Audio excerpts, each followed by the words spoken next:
RJ সিয়াম ghost FM. আজকের গল্পটা আমাকে পাঠিয়েছে কুমিল্লা জেলার দাউদকান্দি উপজেলা থেকে সীমান্ত ভাই। অসংখ্য ধন্যবাদ সীমান্ত ভাই আপনাকে। গল্পের নাম হচ্ছে গলাকাটা জিন। তাহলে আর দেরি না করে গল্পটা শুরু করে দেওয়া যাক। রাত তখন 12টা। গ্রামের মাঝখানে পুরনো একটা স্কুল ঘর, বহুদিন বন্ধ। সবাই বলে ওখানে নাকি থাকে গলাকাটা এক জিন, যে নাকি নিজের গলা হারিয়েও বেঁচে আছে প্রতিশোধের আগুনে। একদিন 3 বন্ধু বাজি ধরল, কে রাতে ওই স্কুলে ঢুকে সাহস দেখাতে পারে। রাকিব টর্চ হাতে ঢুকলো ভিতরে।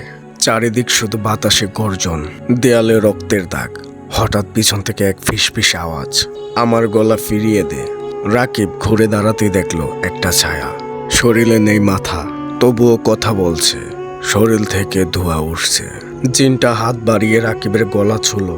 তারপর এক চিৎকার, আর সব অন্ধকার। পরের দিন সকালে স্কুল ঘরের মেঝেতে পড়েছিল একটা টর্চ, আর পড়েছিল রক্তে মাখানো রাকিবের মাথা।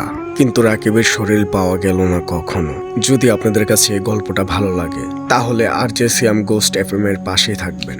ধন্যবাদ।